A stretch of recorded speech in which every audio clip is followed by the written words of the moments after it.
한 주간 동안 행복하셨습니까? 그 행복이 무엇 때문이셨습니까? 어떤 분들은 행복이라는 단어를 떠올리기 힘드신 분도 계실 것입니다. 한 주간 동안 힘드셨다면 그 힘듦이 무엇 때문이십니까? 보통 우리가 어려움을 당하는 사람들이 있으면 그 사람을 찾아가서 위로해 줍니다. 목회자의 역할 가운데 가장 중요한 역할인 하나의 신방을 생각해 보면 가서 위로해 주고 격려해 줍니다. 말씀을 통해서 위로해 주고 또 함께 나누면서 위로와 평안과 힘을 주기도 합니다. 제 개인적으로는 6월과 7월을 보내면서 힘든 일이 있었습니다. 저에게 찾아온 괴로움이 있었는데 그동안 가졌던 괴로움과 고통보다 훨씬 큰 것이었습니다. 담임 목사님의 안식년 휴가 중이어서 심리적인 부담감이 많았기 때문에 저에게 찾아온 그 고통은 조금 더 크게 다가왔을 수 있습니다. 누군가에게 말하지 못하는 그 심적인 고통을 겪으면서 저는 절망하기도 하였습니다. 절망, 끝, 좌절, 벼랑 끝, 이런 단어들이 저에게 찾아오는 단어들이었습니다. 저도 누군가에게 위로받고 싶었습니다. 왜 나에게 이런 일들이 벌어진 것일까? 과연 이것의 끝은 무엇일까를 생각해 보았습니다. 러시아의 알렉산더 푸슈킨이라는 사람이 지은 시를 들어보셨을 것입니다. 삶이 그대를 속일지라도 슬퍼하거나 노여워하지 말라. 슬픈 날을 참고 견디면 기쁜 날이 오고야 말리니 마음은 미래에 살고 현재는 우울한 것. 모든 것은 순간에 지나가고 지나간 것은 다시 그리워지나니. 한 번쯤은 들어보셨던 시일 것입니다.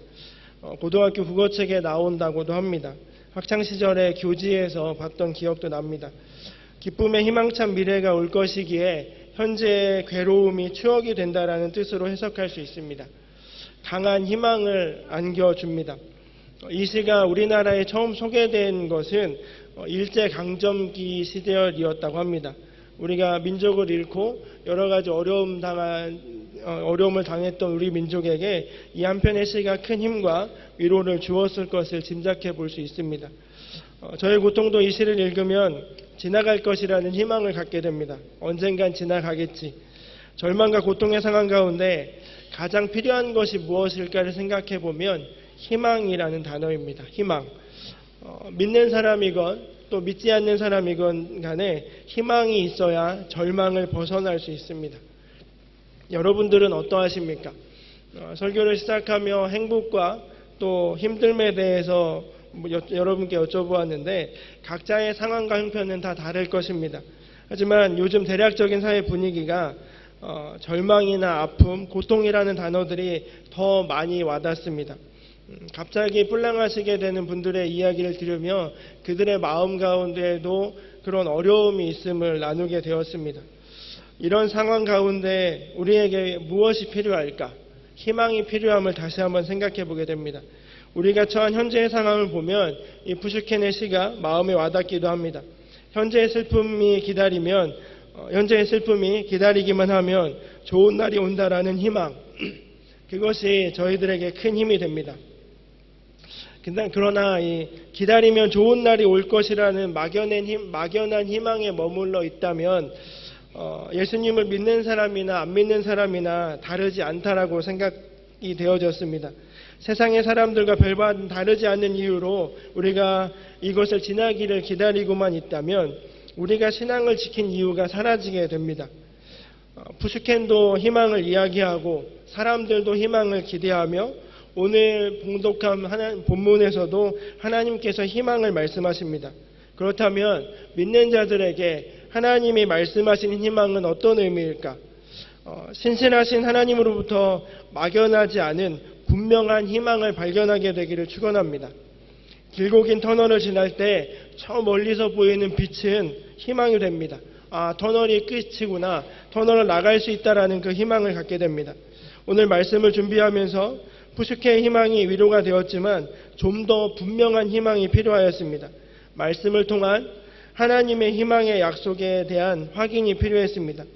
세상이 말하는 막연한 희망을 바란다면 지금 벌어지는 고난이 조금 더 길어지거나 더 심한 강도로 주어질 때 이것이 언제까지일까 하며 또 다른 원망을 하게 됩니다. 그러나 하나님께서 약속해 주신 진짜 희망, 절대 희망, 오늘 깨지고 넘어지고 터져도 하나님이 주시는 그 희망을 소유한다면 그 모든 것을 견디어낼 수 있을 것입니다. 세상이 말하는 낙관적이고 막연한 희망과 하나님께서 주시는 희망은 그 근본부터 다릅니다. 왜냐하면 하나님의 말씀은 이 세상에서 반드시 이루어지기 때문입니다. 하나님의 말씀은 이 땅 가운데에서 틀림없이 이루어진다는 사실이기에 하나님이 주시는 희망은 언젠가 막연한 것이 아니라 분명한 사실이라는 사실입니다. 반드시 우리에게 이루어지는 하나님의 희망의 말씀이 우리를 살게 함을 기억합니다. 오늘 말씀을 통해서 하나님께서 약속해 주시는 하나님의 절대 희망을 발견하게 되시기를 축원합니다. 오늘 말씀의 배경이 되는 예레미야 선지자가 활동하던 시기를 좀 생각해 보겠습니다. 이 시기는 지금 남유다와 북이스라엘이 갈라지고 그것의 패망의 역사입니다. 굉장히 시대적으로 암울한 시대입니다. 북이스라엘이 아수르에게 멸망하였고 지금 남유다도 바벨론에 의해 멸망하게 되었고 포로로 잡혀가게 되는 시기입니다. 북이스라엘은 대대로 패역한 왕이 등장하였고 아수르의 침공으로 멸망하였습니다. 남유다는 종종 좋은 왕이 등장하긴 하였지만 전체적으로 패역한 왕들이 등장하였고 결국은 이스라엘이 멸망하고 120년 뒤에 BC 598년에 바벨론의 르부갓네살 왕이 예루살렘을 침공하면서 멸망하게 됩니다. 북이스라엘을 멸망시킨 아수르의 방법은 남자들을 죽이고 또 여자들과 결혼하면서 혼혈 민족을 만드는 방법으로 북이스라엘을 멸망시켰습니다. 그래서 북이스라엘의 수도 사마리아는 이방인과 유대인들이 결혼했던 그런 기억들 때문에 두고두고 이스라엘에 있어서는 저주받은 땅으로 여겨지는 아픈 역사가 있기도 합니다. 그러나 바벨론은 아수르의 방법을 선택하지 않고 남유다의 정신과 사상을 멸하려는 방법을 씁니다. 그래서 남유다에 있는 수많은 좋은 사람들, 정치 지도자나 종교 지도자들을 뽑아서 포로로 끌어가 버렸습니다. 그 남유다 땅에서 저 멀리 바벨론까지 포로들로 끌고 갔습니다. 아수르보다 더 심한 민족 말살 정책이라고도 할 수 있습니다. 그들 중에 하나가 우리가 잘 알고 있는 다니엘이고 다니엘의 그 친구들입니다. 수많은 사람들이 포로로 끌려갔습니다. 북이스라엘과 남유다, 그 이스라엘 공동체는 이 세상에 존재하는 유일한 하나님의 백성입니다. 그들이 아브라함의 자손임을 기억하고 있었고 하나님께서 선택해 주신 민족이었기 때문에 그 프라이드가 굉장히 강한 민족입니다. 그런데 그들이 망하고 포로로 끌려간 것입니다. 그들의 심적인 고통이 얼마나 컸을까? 육체적인 망함뿐만 아니라 하나님의 백성이 망하게 되었다라는 그런 이야기를 들으며 얼마나 고통스러웠을까를 생각해 봅니다. 하나님의 백성인 자신들의 고통을 받으며 하나님으로부터 버림받은 느낌까지도 겹쳐졌을 것입니다. 우리가 하나님의 백성인데 살아계신 하나님이 왜 우리를 이렇게 망하게 내버려 두고 포로로 끌려가게 하는 것인가? 하나님을 향한 원망, 또 버려진 것에 대한 낙심, 또 육체적인 고통, 그 모든 것이 다 혼합되어져서 그들을 짓눌렀을 것입니다. 그렇다면 오늘 본문의 배경이 되는 남유다가 바벨론으로 끌려가게 되는 포로로 끌려가고 고통을 당한 이유가 무엇이었겠습니까? 사전에서는 하나님께서 백성들을 바벨론으로 사로잡혀 가시게 하였다라고 말씀합니다. 하나님께서 하신 일입니다. 왜 그런 걸까요? 바벨론 포로 생활은 하나님이 참으시다가 이스라엘을 향해서 벌이시는 하나님의 징벌적인 모습입니다. 이스라엘의 불순종의 이야기는 우리에게 참 익숙합니다. 7월까지 새벽마다 생명의 산 본문을 나누었는데 민수기에서도 보면 이스라엘의 불순종의 이야기가 가득합니다. 또 우리가 얼마 전에 재작년인가요? 사사기를 통해서도 이스라엘의 백성의 불순종 이야기는 많이 익히 들어서 알고 있습니다.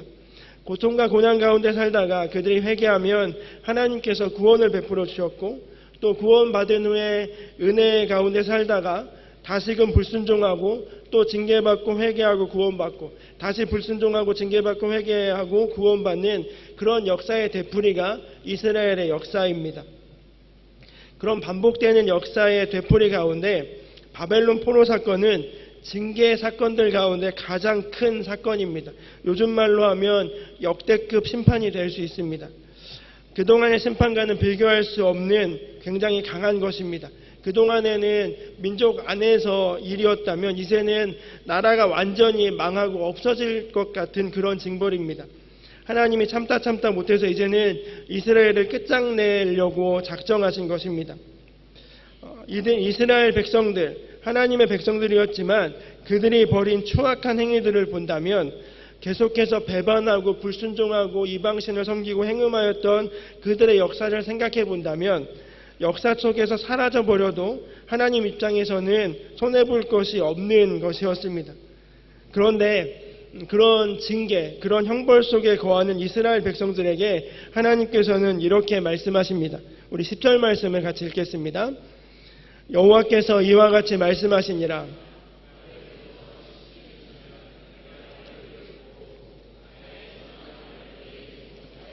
너희들이 이곳으로 돌아오게 하리라.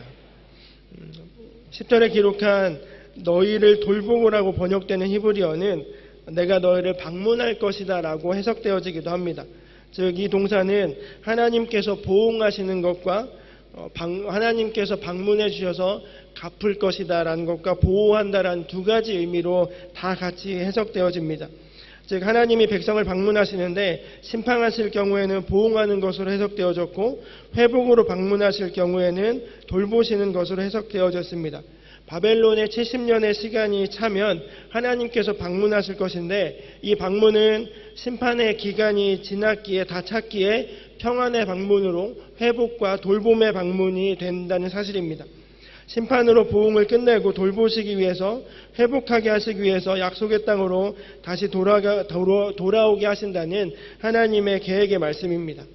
70년의 기한이 주어졌습니다. 70년이 차면 다시 돌아오게 하신다라고 말씀합니다. 그들의 행동으로만 본다면 지구상에서 사라져버려도 할 말 없는 존재들이지만 70년이라는 제한적인 시간을 주어졌습니다. 딱 70년만 고생해라. 그리하면 내가 구원해 주겠다라고 말씀하시는 것입니다. 영원한 징계와 고통으로 끝나는 것이 아니라 70년이라는 제한적 시간입니다. 이것이 하나님 아버지의 사랑과 희망을 보게 됩니다. 벌을 받는 그 상황, 징계를 받는 그 상황, 징계 중에 징계, 역대급 징계를 받는 상황이지만 그 상황에서 하나님은 유다 백성들에게 그 징계의 끝을 말하며 희망을 주고 계시는 것입니다. 그 고통이 끝이 아니라 다시 회복될 것이라는 희망을 갖고 있기를 원하셨습니다. 하박국 선지자는 이렇게 얘기합니다. 하박국 3장 2절 말씀을 같이 읽겠습니다. 여호와여, 내가 주께 대한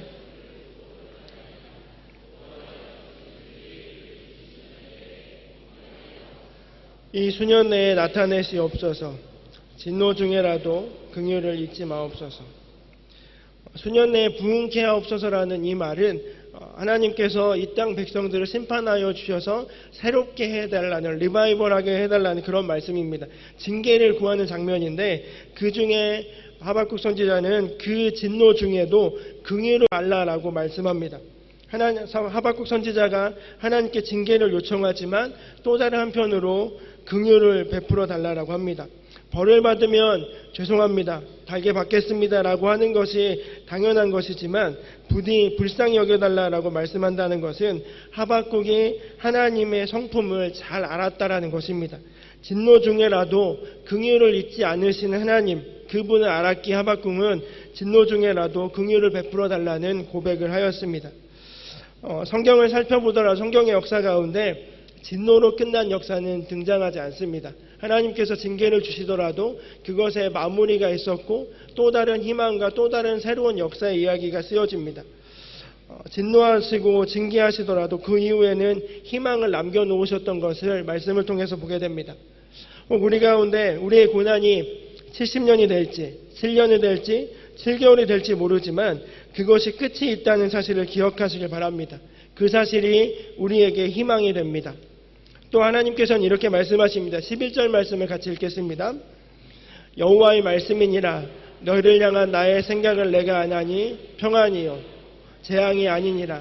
너희에게 미래와 희망을 주는 것이니라.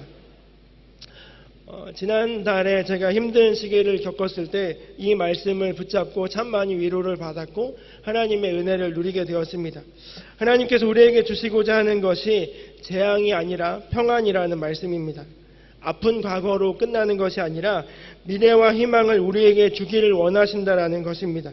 그것이 바로 하나님의 마음입니다. 엄청나게 벌을 받고 있는 상황, 지금 너무너무 큰 잘못을 해서 처벌을 받고 있는 그 상황에서도 분명한 하나님의 마음은 인간을 벌 주는 것으로 끝나는 것이 아니라 희망을 주신다라는 말씀입니다. 엄마가 자녀들을 체벌할 때 죽을 것처럼 혼냅니다. 하지만 그 마음에는 이들을 잘 되기를 원하는 그 마음이 있는 것처럼 하나님께서 이스라엘 백성들을 큰 벌로 혼내시는 것이지만 재앙으로 끝나는 것이 아니라 평안을 주신다라고 말씀하십니다. 한마디로 말해서 내가 너희를 잘 되게 할 것이다.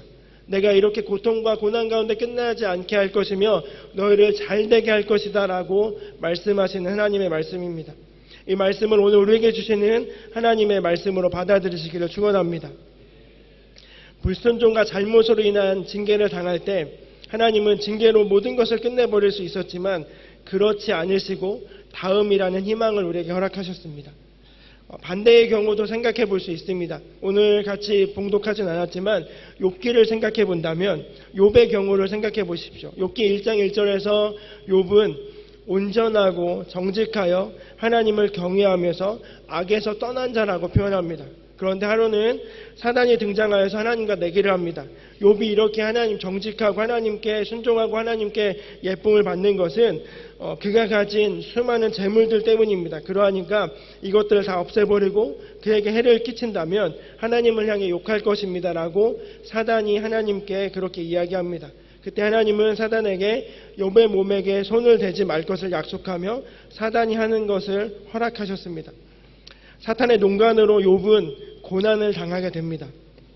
자녀들을 잃고 가진 재산들을 잃고 가장 가까운 아내로부터 조롱과 비난을 받게 됩니다.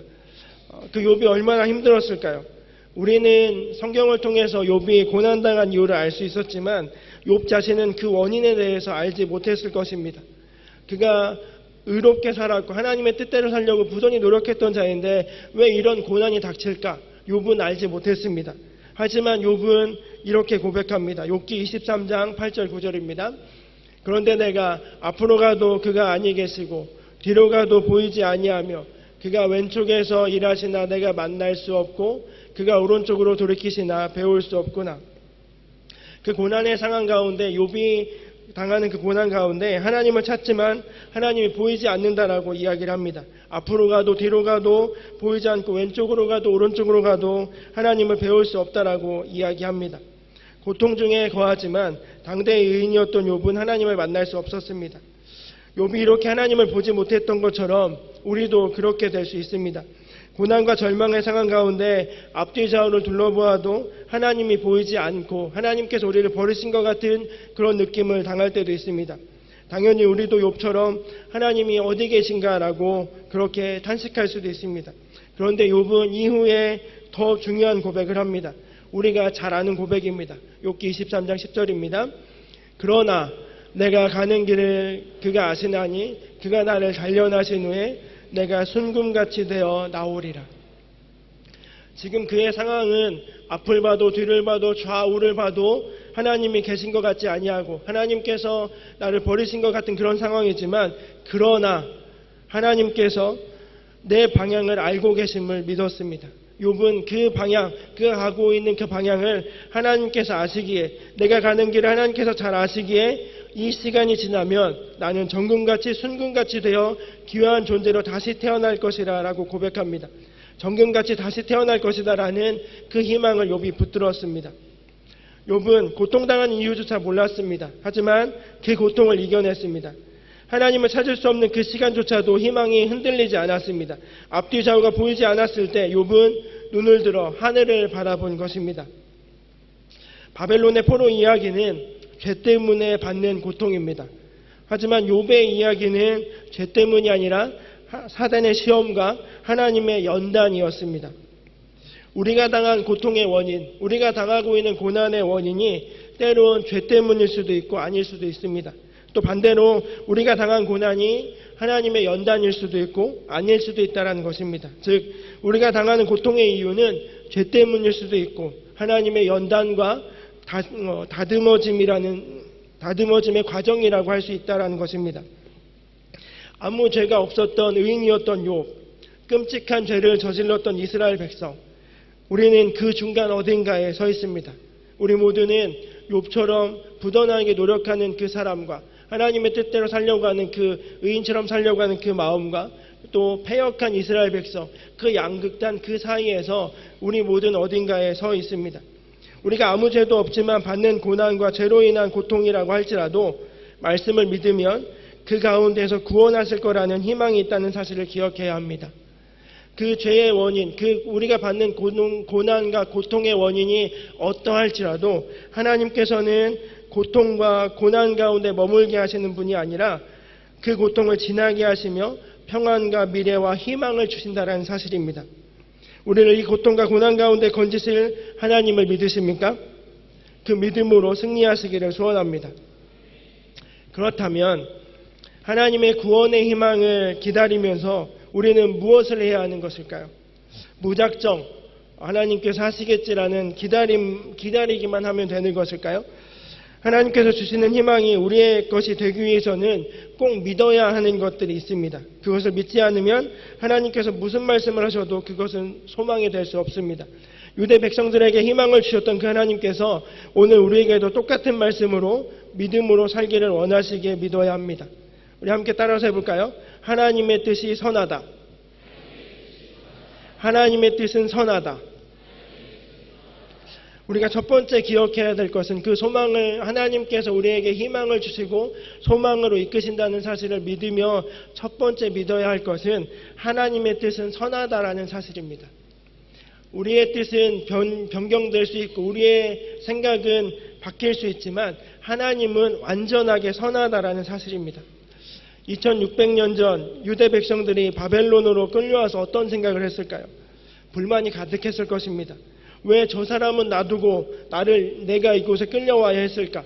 그들 가운데는 불만과 불안이 가득하였을 것입니다. 걸리기만 하면 한번 치고 싶은 충동들이 가득했을 것입니다.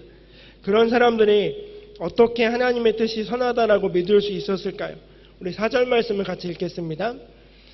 만군의 여호와 이스라엘 하나님께서 예루살렘에서 바벨론으로 사로잡혀 가게 한 모든 포로에게 이와 같이 말씀하시니라. 그들이 바벨론으로 끌려가게 된 것이 하나님께서 하신 것이라는 것입니다.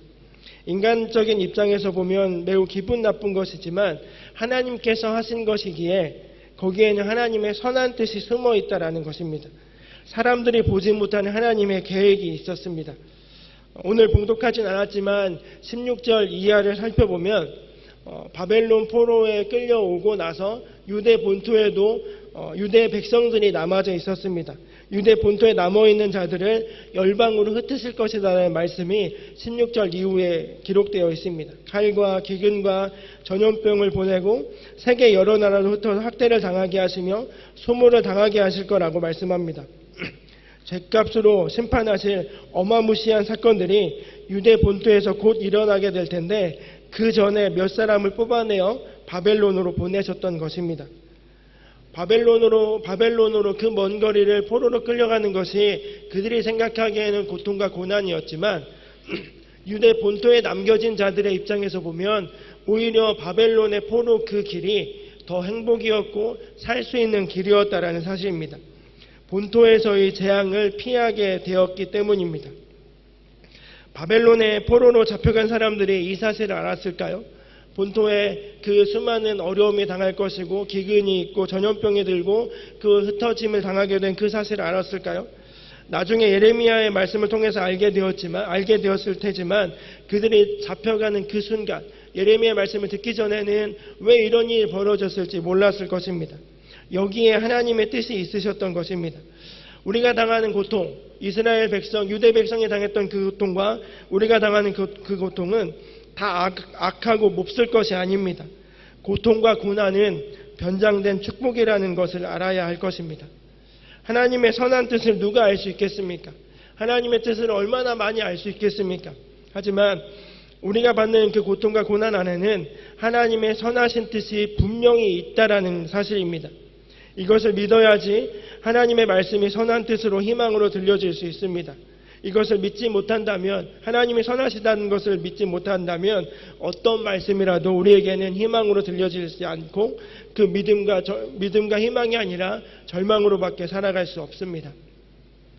또 한 가지 생각해 볼 것은 바벨론에게 포로로 주어진 시간이 70년입니다. 70년이라는 시간은 제한된 시간이기에 앞에서는 희망이었다고 말씀드렸지만 또 반대로 생각해 본다면 그 시기를 지나고 있는 자들에게는, 당대의 포로의 1세대들에게는 매우 긴 시간이었을 것입니다. 포로로 잡혀간 사람이 몇 살일지 모르겠지만 대부분이 그 포로기에서 생을 마감할 수 있을 만한 시간입니다. 10살에 잡혀갔다면 80살이 될 것이고 20살 때 잡혀갔다면 90살이 되어야 끝나기에 그 당대에 잡혀갔던 1세대 포로 1세대들은 청천벽력과 같은 소리였을 것입니다. 하지만 당대에는 회복을 경험하지 못하지만 포로 1세대가 포로 시기를 견뎌낸다면 다음 세대들이 해방을 맛본다라는 사실입니다. 70년이 다 차면 하나님께서 돌아오게 하실 거라고 말씀하셨습니다. 70년의 시간에는 지금 하나님께서 나의 세대보다 나의 다음 세대에 큰 비중을 두고 계신다는 것을 깨닫게 됩니다. 포로들이 지금 내가 희생함으로 우리 다음 세대가 복을 받을 수 있다면 그들의 포로 생활이 견디기 쉬웠을 것입니다. 그들이 썩는 미랄로 값을 치름으로 다음 세대들이 새로운 하나님의 역사의 주인공이 되게 하려고 하신 것입니다. 그 사실을 믿고 포로들은 소망을 가질 수 있었을 것입니다. 여러분이 고생하고 자녀들이 축복받기를 원하십니까? 아니면 우리가 좀 잘 살고 자녀들이 고생하기를 원하십니까? 여기 모인 대부분은 우리가 좀 고생하더라도 자녀들이 복받기를 원하실 것입니다. 저도 자녀를 가진 입장에서 제가 좀 아픈 게 낫지 자녀들이 아픈 것을 못 보겠습니다. 그렇게 우리가 당하는 그 고통이 오히려 우리가 그 고통을 당함으로 그 고난의 때가 끝났을 때 우리의 다음 세대가 하나님의 새로운 역사를 이어지게 되는 복의 통로가 된다는 사실입니다. 이렇게 우리가 깨닫지 못한 하나님의 선하신 뜻이 있음을, 하나님의 선하신 뜻이 분명히 있음을 믿음으로 나아가야 할 것입니다. 두 번째 우리가 믿어야 될 것은, 따라서 해볼까요? 하나님께서 때를 따라 돕는 은혜를 반드시 주신다. 하나님께서 때를 따라 돕는 은혜를 반드시 주신다. 70년의 시간 동안 새벽부터 저녁까지 중노동을 하는 포로들에게 얼마나 힘들었을까요? 하루가 천년 같았을 것입니다. 그 70년이 얼마나 길었을까? 그런 백성들의 고통을 보시면서 자비와 사랑의 하나님께서, 또 우리의 일거수일투족을 바라보시는 그 하나님께서 그냥 보고만 계셨겠습니까? 그들에게 견딜 만한 것을 주시는 분이 바로 하나님이셨습니다. 우리 12절 13절 말씀을 같이 읽겠습니다.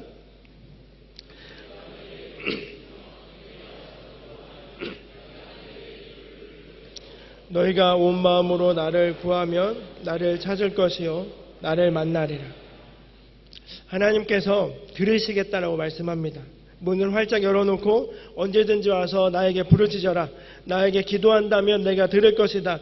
죽고 싶은 생각이 들고 어렵고 힘들 때가 있다면 그때 내 이름으로 부르고 찾아라. 그리하면 내가 도와주고 만져주고 공급해준다라는 말씀입니다. 너희가 그 고난의 때를 지내고 있느냐? 거기서 머물지 말고 나에게 나아와라. 나에게 부르짖으면, 나 부르짖고 나에게 기도하면 내가 너의 기도를 들어줄 것이다. 온 마음으로 나를 구하면 나를 찾게 될 것이고 나를 만나게 될 것이며 내가 그 고난과 고통을 견딜 수 있는 힘을 허락하겠다라고 말씀하시는 것입니다. 우리가 힘든 것을 못 견디어 하시는 하나님께서 우리를 고아처럼 내버려 두지 않는다는 사실입니다. 어려움을 겪는 동안 하나님을 찾으면 필요한 것을 주실 것이며 언제든지 찾아오라라고 환영하시며 기다리시는 하나님이십니다. 우리가 아침 저녁으로 살아갈 힘이 없어 걱정 가득이라면 우리는 이 하나님의 말씀을 붙들고 하나님 앞에 엎드려야 살 수 있음을 고백합니다. 기도하는 사람만이 희망으로 살 수 있습니다. 헬런 켈러가 이런 시를 썼습니다. 행복의 한쪽 문이 닫히면 다른 쪽 문이 열린다. 그러나 흔히 우리는 닫혀진 문을 오랫동안 보기 때문에 우리를 위해 열려있는 문을 보지 못한다. 이 말을 좀 바꿔서 생각해 본다면 기도하는 자에게는 이 문이 닫히면 저쪽 문이 열리게 됩니다. 기도하는 자에게는 앞문이 닫히면 뒷문이 열리게 되고 사방의 문이 닫히게 되면 하늘문이 열린 것을 경험하게 될 것입니다. 우리의 눈은 그 닫힌 문만을 보기 때문에 행복할 수 없지만 그 닫힌 문이 아니라 열린 문을 보게 된다면 하나님의 일하심을 누리게 될 것입니다. 그 기도하는 자에게는 또 다른 문을 열어주시는 분이 바로 하나님이심을 믿으시기를 축원합니다. 때를 따라 돕는 이가 하나님이신데 자기 자녀들이 허우적거리는 것을 내버려 두시겠습니까? 인간의 부모도 자녀들이 허우적거릴 때 가서 최선을 다해서 돕습니다. 악한 부모가 아닌 가장 선하신 하나님께서 우리를 내버려 두지 않으신다는 사실입니다. 그러므로 우리는 주님의 말씀을 붙잡고 때를 따라 돕는 은혜를 주실 것을 믿음으로 고백하며 부르짖고 하나님 앞에 나아가면 우리는 살 수 있습니다. 이 말씀을 붙잡고 우리는 현실에서 도망치지 말고 살아내야 합니다. 이 믿음으로 살아낼 수 있습니다. 하나님께서는 그 믿음을 가지고 이렇게 살기를 원하십니다. 우리 5절에서 7절 말씀을 같이 읽겠습니다. 너희는 집을 짓고 거기에 살며 그럼 제가 읽겠습니다. 5절에서 7절입니다. 너희는 집을 짓고 거기에 살며 텃밭을 만들고 그 열매를 먹으라. 아내를 맞이하여 자녀를 낳으며 너희 아들이 아내를 맞이하며 너희 딸이 남편을 맞아 그들로 자녀를 낳게 하여 너희가 거기에서 번성하고 줄어들지 아니하게 하라. 너희는 내가 사로잡혀 가게 한 그 성읍의 평안을 구하고 그를 위하여 여호와께 기도하라. 이는 그 성읍이 평안함으로 너희도 평안할 것입니다. 하나님께서 오늘 말씀에 보면 4절에 포로 잡혀 가게 한 자들에게 말씀하시면서 이렇게 하라라고 말씀하십니다. 포로로 끌려간 백성들에게 그곳에서 포로기에 가서 바벨론에 가서 집을 짓고 가정을 이루고 결혼도 하고 손자 손녀들도 보고 그렇게 하면 번성하게 살라라고 말씀하십니다. 70년이 찰 때까지 너희들이 거기에서 독립운동을 하고 이렇게 하라는 것이 아니라 그곳에 가서 집을 짓고 잘 먹고 잘 마시고 행복한 가정을 이루면서 평안하게 살아라고 말씀하십니다. 70년이 찰 때까지 구해주는 것이 확실하니 그때까지 어금니 꽉 깨물고 그 시간을 적응하면서 살아가라는 말씀입니다. 미래와 희망을 주시는 그 하나님께서 믿음으로 말씀을 확실하게 붙잡고 그 자리에서 견뎌내라, 건강하게 살아남아라 라고 말씀하시는 것입니다. 이 말씀을 우리에게도 하시는 말씀으로 붙잡습니다. 하나님께서 구해주실 희망의 복음을 붙잡고 우리가 처한 현실, 직장, 가정, 일터, 관계들 사이에서 도망칠 공리를 하지 말고 살으라라고 말씀하시는 것입니다. 주님께서 적극적으로 개입하실 때까지 마음 단단히 먹고 하루하루를 살아내라라는 것입니다. 그 상황을, 나에게 주어진 그 상황을 견뎌내라라는 것입니다. 곧 끝이 올 것이기에 그 시간을 견뎌내라는 것입니다. 현실을 직시하고 적극적으로 그곳에 적응하며 살아남으라라고 말씀하십니다. 구원받을 날을 기다리며 그냥 넉넉히 기다리는 것이 아닙니다. 포로의 생활을 하면서 해야 할 것들에 최선을 다하며 하루하루를 견뎌낸다면 하나님께서 회복하게 하실 거라는 말씀입니다. 포로로 잡혀간 이스라엘 백성에게 희망의 말씀을 주신 하나님을 믿음으로 바라보기를 소원합니다. 우리는 하나님께서 선하시고 전지하시고 전능하신 분이시기에 그분이 하시는 모든 일이 선하다는 사실을 믿어야 합니다. 또한 하나님께서 때를 따라 돕는 은혜를 주신다는 것도 믿어야 합니다. 그 말씀을 믿으면, 그 믿음을 믿으면 11절의 말씀이 우리에게 주시는 하나님의 음성으로 들려지게 될 것입니다. 우리 11절의 말씀을 우리 가슴 속에 새기며 아무리 절망적인 상황에서도 일어날 수 있고 내일을 기대하며 소망의 사람으로 살아갈 수 있게 되기를 소원합니다. 우리 11절 말씀을 다시 한번 큰 목소리로 함께 읽겠습니다. 여호와의 말씀이니라. 너희를 향한 나의 생각을 내게 아나니 평안이요 재앙이 아니니라. 너희에게 미래와 희망을 주는 것이니라. 한 번 더 읽겠습니다. 여호와의 말씀이니라. 너희를 향한 나의 생각을 내가 아나니 평안이요 재앙이 아니니라. 너희에게 미래와 희망을 주는 것이라. 이 말씀 믿음으로 우리에게 주시는 말씀으로 받아들이기를 소원합니다. 하나님께서 이 믿음으로 나아가는 자들에게 함께 하실 것입니다.